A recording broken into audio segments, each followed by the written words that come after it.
দর্শক আমি এখন আছি এই কুমিল্লা রাজাপুর এই গ্রামটিতে। বাচ্চাদের খাবারের সংকটে আমরা তো মনে করেন যে শুকনো খাবার খাইতে পারি, কিন্তু বাচ্চাগুলো তো আর খাইতে পারে না। তো মনে করেন যে হেরা তো একটু বড় এক্সারসাইজও ছোট যারা তারা তো অনেক সমস্যা হচ্ছে। এই পরিস্থিতি কখনো দেখেছেন, মোকাবেলা না করেছেন? না, আমরা এই পরিস্থিতি কোনোদিনও মোকাবেলা করি নাই। মনে করেন যে জীবনে প্রথমে এই সমস্যার ভিতরে পড়ছি।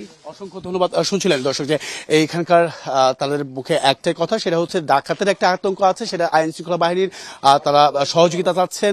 এছাড়াও পাশাপাশি বাচ্চাদের খাবার নিয়ে একটা সংকট রয়েছে, কিন্তু প্রত্যেকেই ত্রাণ দিয়ে যাচ্ছেন, কিন্তু বাচ্চার কথাটা মাথায় রাখার জোর দাবি জানিয়েছেন এই অভিভাবকরা বা মা বাবারা। আপনারা দেখতে পাচ্ছেন বিগত কয়েকদিনে কুমিল্লার যে ভয়াবহ বন্যা পরিস্থিতি সেটা কিন্তু ইতিমধ্যেই চোখে পড়ার মতো। কারণ হচ্ছে কোথাও এক মুঠো মাটি আসলে নেই, কারণ পুরো কুমিল্লা জেলা ঘুরে দেখা হয়েছে, সেখানে মাটির কোনো চিহ্ন এখন পর্যন্ত দেখা যায়নি। তবে পানির বন্যার কবলিত এই সমস্ত মানুষরা কখনোই এই ধরনের বন্যার পরিস্থিতি মোকাবেলা করেননি, যার কারণে আসলে তাদের কোনো প্রস্তুতি ছিল না। হঠাৎ করে পানি বেড়ে যাওয়ায় এখানে চরম দুর্ভোগে আছেন। প্রতিটা ঘরেই পানি ঢুকে গেছেন, বলা যায় যে কোথাও হাঁটুর উপরে পানি, কোথাও কোমর পর্যন্ত পানি, আবার কোথাও সাঁতার কেটে যেতে হচ্ছে। কারণ এখানে আবার সাধারণ এখানে যারা আছেন ভুক্তভোগীরা বা দুর্ভোগে যারা আছেন, প্রতিটা মানুষই তারা একটা আতঙ্কে বসবাস করছেন, কারণ এখান থেকে তাদের উদ্ধার করার মতো কোনো পরিস্থিতি নেই, বা পাশাপাশি হচ্ছে তাদের যে আশ্রয় কেন্দ্র সেখানে যাওয়ার মতো কোনো পরিস্থিতি নেই। তো সবকিছু মিলে বলা যায় যে এখানে সাধারণ মানুষের ভোগান্তিটা কিন্তু একেবারেই বলার মতো নয়। একবার প্রতিটা মানুষই আসলে নিঃস্ব হয়ে গেছেন, তাদের সবকিছু হারিয়ে তারা আবার নতুন করে প্রস্তুতি নেবেন যাতে করে এই যে ক্ষতিপূরণ থেকে কিভাবে উঠানো যায়। তো আরেকটি বিষয় জানিয়ে রাখি, এখানে বয়োজ্যেষ্ঠ যারা আছেন তারাও অনেকটা আতঙ্কে থাকেন। এরপর যারা নারী রয়েছেন তারাও অনেকটা আতঙ্কে থাকেন, কারণ একটা আতঙ্ক তারা বলেছেন আমাদের কাছে যে ডাকাতের একটা ভয়। প্রত্যেকটা সময় তারা হচ্ছে রাতের বেলা এরকমভাবে ট্রলার নিয়ে বা নৌকা নিয়ে তারা সাহায্য করবে বলে তারা প্রতিশ্রুতি দেয়, পরবর্তীতে তারা ঘর থেকে বের হয়, এর পরবর্তীতে আসলে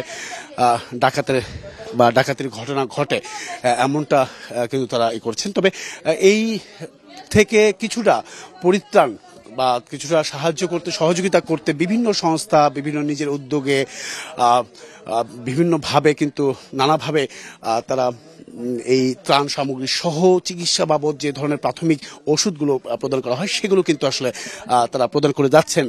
প্রত্যেকটা জায়গা থেকে যে যার মতো করে পারছেন তারা কিন্তু আসলে এই ধরনের সহযোগিতা করছেন। বিশেষ করে স্বেচ্ছাসেবী কর্মী রয়েছেন, বিভিন্ন সংগঠন রয়েছে, সরকারি বা অন্তর্বর্তীকালীন সরকারের যারা উপদেষ্টা বা সমন্বয়কারী ছাত্র আন্দোলনকারীদের যে সংগঠন, সেখান থেকেও কিন্তু বিভিন্ন রকম ত্রাণ সামগ্রী সহ নানাভাবে তারা সহযোগিতা হাত বাড়িয়ে দিচ্ছেন। আরেকটি বিষয় জানিয়ে রাখি যে শুধুমাত্র তারাই তা কিন্তু নয়, নিজেদের উদ্যোগও করে নিয়েছেন। এরপর বিভিন্ন শিক্ষা প্রতিষ্ঠান থেকে ত্রাণ সামগ্রী এখানে আসছে তাদের কাছে। যেহেতু আপনারা জানেন যে কুমিল্লা জেলায় প্রায় 10 লাখ মানুষ এই পানিবন্দী, দেখুন কিভাবে ওষুধটা প্রদান করছে। আমি একটু কথা বলতে চাই, আপা একটু কথা বলবো, কিভাবে কাটছে দিন একটু যদি বলতেন, মানে কতটা অসহায় দিন কাটাচ্ছে? আপনারা তো দেখতেই পারতেছেন কিভাবে কাটতেছে, আমরা পানির জলে বাঁচতেছি, তো দেখতেই পারতেছেন। ওষুধপত্র বা চিকিৎসার জন্য কোনো ব্যবস্থা রাখা হচ্ছে কিনা, বা খাবার কতদিন পরে পেয়েছেন, বা শুকনো খাবার পেয়েছেন কিনা, ভেজা খাবার পেয়েছেন? না, আজকে বেশি যে ভিজা খাবারও পাইতেছি, শুকনো খাবার, কিন্তু তেল চিনিমিনি এগুলা মানে পাওয়া যাচ্ছে না আর কি। চিরামুড়ি আজকে ভিজা খাবার পাচ্ছি, আর শুকনো খাবার কালকে দিছে, আজকে দিছে। এর আগে যেভাবে করেছিল এভাবে চলছি, বুঝছেন নি? হ্যাঁ, অনেকে তো আছে, অনেক আছে। আছে। শুনছিলেন দর্শক, আরো আমি কয়েকজনের সাথে একটু কথা বলবো। এখানে প্রত্যেকেই ওষুধ নেওয়ার জন্য আসলে ভেজা খাবার গত কয়েকদিন তারা শুকনো খাবার খেয়েছেন। সেই শুকনো খাবার, আরেকটি বিষয় যেটা মূল লক্ষ্য আমরা দেখেছি যে সুপেয় পানি, এই সুপেয় পানি কিন্তু সংকট ভয়াবহ। তাই তারা নিজেদের উদ্যোগে, আমি একটু কথা বলতে চাই আপনার সাথে। আমি যতদূর জানি যে আপনি শুরু থেকেই কাজ করে আসছেন আপনারা নিজেদের উদ্যোগে, কোনো ধরনের সংগঠন না, কোনো কিছু না। কি কি দেখেছেন আসলে, কতটা তারা আতঙ্কে আছেন, কিংবা ওষুধের সমস্যা হচ্ছে কিনা, বা ত্রাণ সামগ্রী পর্যাপ্ত পরিমাণ পাচ্ছে কিনা তারা? পর্যাপ্ত পরিমাণ পাচ্ছি কি বলতে আপনার হচ্ছে খাবার পর্যাপ্ত পরিমাণ আমাদের স্টকে আছে, বাট আমাদের হচ্ছে পর্যাপ্ত পরিমাণ যানবাহন মানে স্পিড বোট, নৌকা এগুলোর অভাবে হচ্ছে আমরা খাবারগুলো পৌঁছাতে পারছি না। আর আমাদের যদি কিছু প্রশাসনের সহায়তা থাকতো তাহলে হচ্ছে আমরা আরো ভালোভাবে দিতে পারতাম। রাত্রেবেলা হচ্ছে ডাকাতের একটা ব্যাপার স্যাপার, হামলার ব্যাপার স্যাপার হয়, সেজন্য হচ্ছে আমরা রাত্রে বেরোতে পারি না, আমাদেরকে আটকে রেখে দেয়। আর বিশেষ করে হচ্ছে এখানে তাদের জন্য হচ্ছে যে মিনারেল যে ওয়াটার, ফ্রেশ ওয়াটার এটা দরকার, পাশাপাশি গ্যাসের ট্যাবলেট, তারপর হচ্ছে পেটের সমস্যার ট্যাবলেট, এই ওষুধগুলো বিশেষ করে দরকার আর কি। আর বাচ্চাদের খাবার, যেটা আমি বারবার সবাইকে বলি, বাচ্চাদের বেবি ফুডগুলো ইম্পর্টেন্ট। বেবি ফুড রাইট, আমি অনেক জায়গায় শুনেছি যে বাচ্চাদের খাবার আছে কিনা, বাচ্চাদের দুধ আছে কিনা, সেটা নিয়ে আপনাদের কোনো পরিকল্পনা আছে কিনা? যে আমরা পরিকল্পনা, আমরা যখন পরশু জানতে পেরেছি যে বাচ্চাদের খাবার শর্ট, সাথে সাথে কালকে আমরা হচ্ছে বাচ্চাদের খাবার কিনে স্টক করছি। স্টক করে হচ্ছে আমরা যতটুকু সম্ভব খাবার পৌঁছাচ্ছি। আর আমরা হচ্ছে এই এরিয়াটা হচ্ছে আমরা নতুন শুনতে পেলাম যে আসলে এরিয়া খাবার পায় নাই, আসলে এরিয়া খাবার পায় নাই। আমরা হচ্ছে ফার্স্ট এরিয়া, তারাও বলছেন যে আজকে ভেজা খাবার পাচ্ছেন, আর ঘরে এতদিন যা ছিল সেটা দিয়ে আসলে তারা চালিয়ে নিয়েছেন। তো আপনাদের এই উদ্যোগটাকে তারা স্বাগত জানিয়েছে। আর সেক্ষেত্রে এই ডাকাতের ভয়, আপনি যেটা বললেন যে ডাকাতের ভয় একটা বিষয় উনি বললেন, তা আসলে কতটা আতঙ্কে আছে এখানকার মানুষেরা, একটু বলবেন যে কিভাবে আসলে ডাকাতিটা করে, বা এইটা আসলে ডাকাতের ভয়ের ব্যাপারটা হচ্ছে এই যে অনেকগুলো ফ্যামিলি আছে যে তারা টোটালি চলে যাচ্ছে, সম্পূর্ণ পুরো ফ্যামিলি চলে যাচ্ছে। তো এই সুযোগে হচ্ছে ডাকাত দলরা আইসার সুযোগ নিতেছে। ডাকাতের দলের কারণে আমাদের একটা সমস্যা হচ্ছে। সমস্যাটা কি, আমাদের অনেক ঢাকা ভার্সিটি, নর্থ সাউথের অনেক ভার্সিটি স্টুডেন্টরা আসতেছে, আইসা যখন তারা রাত্রে ত্রাণ দেওয়ার জন্য ঢুকতেছে, তারাও ডাকাতের কবলে পড়ে যাচ্ছে, মাঝে মধ্যে তাদেরকেও ডাকাত বলতেছে। এখন আলটিমেটলি তারা ডাকাতদের জন্য নিজেরা তো সেফটি পাচ্ছে না, এবং কি এলাকাবাসী তাদেরকে ডাকাত মনে করতেছে, রাত্রে তারা ঠিক মতো কাজ করতেছে না। আর গোখাদ্যের ব্যাপারটা, কিছু কিছু জায়গায় গরুর খাবারটা অত্যন্ত কঠিন। যেমন আমরা মানুষ তো বলতে পারি, আসলে আমরা আলটিমেটলি কিছু বলতে পারতেছি বা কি, কিন্তু তারা কোনোভাবে খাবার পাচ্ছে না। কোনগুলো, ওই যে গরু, ওই যে প্রাণী, বোবা প্রাণী।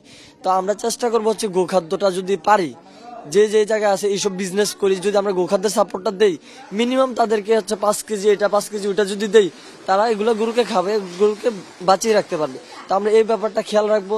আর হচ্ছে আমরা সরকার, প্রশাসনের কাছে কোনো আপনারা দাবি করছেন কিনা? জি, প্রশাসনের কাছে আমরা দাবি করতেছি। আমাদের অনেক এলাকাতে অনেক কিছু যাচ্ছে না, বা অনেক জায়গায় আমরা এলাকাবাসী আমাদেরকে হচ্ছে মানে পর্যাপ্ত সহযোগিতা করতেছে না। আমাদের অনেক জায়গায় মানে আমাদের বাড়ি কাছে, ঠিক আছে, তো বিভিন্ন জায়গায় যারা দূরে আছে তাদের সেফটি নিয়ে কাজ করতে পারতেছে না। তো আমরা দেখা যায় একটা মসজিদে অনেকগুলো খাবার আসছে, এলাকাবাসী এগুলো মানে লুটতরাজ করে নিয়ে যাবে এমন অবস্থা। তো এটার জন্য যখন সেনাবাহিনী বা হচ্ছে আর্মি বা হচ্ছে বিভিন্ন পুলিশ র্যাব যদি থাকে ওই জায়গায়, তারা ওই রকম ভাবে কিছু করতে পারে না। আমরা খাবারটা সমবন্টনে সব জায়গায় সুন্দরভাবে দিতে পারি, ঠিক আছে। এদিকে অনেক এরিয়া আছে যেগুলোতে পানি এরকম, আমরা বিগত একটু আগে গিয়েছিলাম। তো এই এরিয়াতে গুলো আপনারা ফোকাস করবেন, ইনশাল্লাহ আমাদের আশা আছে যত তাড়াতাড়ি পানি কমবে আমরা আরো অনেক কিছু ব্যবস্থা করবো। আর দুর্যোগ পরবর্তীতে আমরা কিন্তু, দুর্যোগটা শেষ হয়ে গেলে চলবে না, দুর্যোগ পরবর্তীতে যে তাদের বাসস্থান, যারা বাসস্থান নাই, এটার প্রতি আমরা খেয়াল রাখবো। সরকারের কাছে বিনীত অনুরোধ, তাদেরকে আপনারা দয়া করে বাসস্থানের ব্যবস্থা করে দিবেন। অসংখ্য ধন্যবাদ। শুনছিলেন দর্শক যে তাদের মত কাছ থেকেই তারা আসলে কি ধরনের পরিকল্পনা করেছেন, এবং কি কি চাওয়া পাওয়া আছে, দাবি দেওয়া আছে, সেই সব বিষয় কিন্তু তারা বলেছেন। আরেকটা বিষয় জানি নাকি দর্শক, এখানে অনেকটাই অসুস্থ বয়োজ্যেষ্ঠ একজন ব্যক্তি তিনি আসছেন। দেখুন আসলে কতটা হাহাকার হলে বা কতটা অপেক্ষা থাকা পর যে ভেজা খাবার, তিনি কিন্তু অসুস্থ অবস্থায় হয়তোবা ঘর থেকে বের হয়েছেন খাবারের আশায়। একটু যদি দেখাতে চাই সেই মানুষটাকে, সামান্য শুকনো খাবারের জন্য তিনি ঘর থেকে বের হয়ে আসছেন। অসুস্থ অবস্থায় তিনি চলতে পারেন না, তারপরেও আসলে পেটের ক্ষুধা কতটা যে জ্বালা, সেই জ্বালাটার জন্যই কিন্তু তিনি এখানে এসেছেন সামান্য করে খাবার নেওয়ার জন্য। একটু জানতে চাই আপনার কাছে, আসসালামু আলাইকুম, আপনি যে ঘর থেকে বের হলেন অসুস্থ অবস্থায়, আপনি চলতে পারেন না, তারপরে আপনি কিভাবে ঝুঁকি নিয়ে বের হলেন, কেন বের হলেন? খাজুর খাবারের জন্য বের হলেন। এখানে আরেকটা তাদের অবস্থাটা দেখুন, এটা আসলে কতটা আমি জানি না। ও শরীর কাঁপতেছে ঠান্ডা পানির কারণে। তুমি তুমি কতদিন ধরে খাবার খাচ্ছ বা খাবার খাচ্ছ না? কতদিন ধরে ভালো খাবার খাচ্ছ না? কতদিন ধরে খাবার খাচ্ছ না? ভাত খাচ্ছ না কতদিন ধরে? যাই হোক, বিষয়টা আরেকটু আমি কয়েকজনের সাথে একটু কথা বলবো এখানে। একটু বলো যে কতদিন ধরে তুমি ভাত খেতে পারছো না? 3 দিন। 3 দিন ধরে ভাত খাচ্ছ না? চিড়ামুড়ি খাচ্ছ? জি। কষ্ট হচ্ছে? জি। এখানে অনেকে আছেন, একটু এই পাশে আমি কয়েকজনের সাথে একটু কথা বলবো। এখানে আপারা আছেন, একটু কথা বলি আপনাদের সাথে। একটু কষ্টটা আসলে কি পরিমাণ হচ্ছে? আপনারা আসলে কি কোথাও থেকে খাবার ম্যানেজ করতে পারছেন না, বা কতটা অসহায় অবস্থায় আছেন? আসলে পানিবন্দী অবস্থায় তো আছেন দীর্ঘদিন ধরে, কতটা কষ্ট হচ্ছে আপনাদের? আমাদের তো অনেকই কষ্ট হইতে আছে।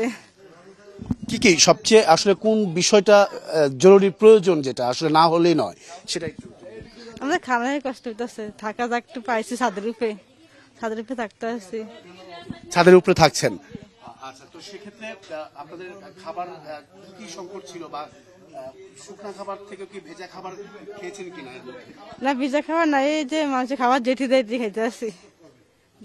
বাচ্চাদের আসলে কতটা সমস্যা হয় একটু বলবেন? সমস্যা হইতে রাখতে পারে না, খাইতে পারে না, ঠান্ডা জ্বর। জি জি আপা, একটু বলবেন যে বাচ্চাদের খাবার কি কোনো সংকট আছে কিনা, একটু যদি বলতেন। জি, বাচ্চাগুলো আমরা যে এই খাবারগুলো খাইতে পারতেছি, বাচ্চাগুলো কি আর এই খাবারগুলো খেয়ে কোনো তুষ্টি পাইতেছে কিনা? মনে করেন যে বাচ্চাগুলো নিয়ে অনেক সমস্যা আমাদের।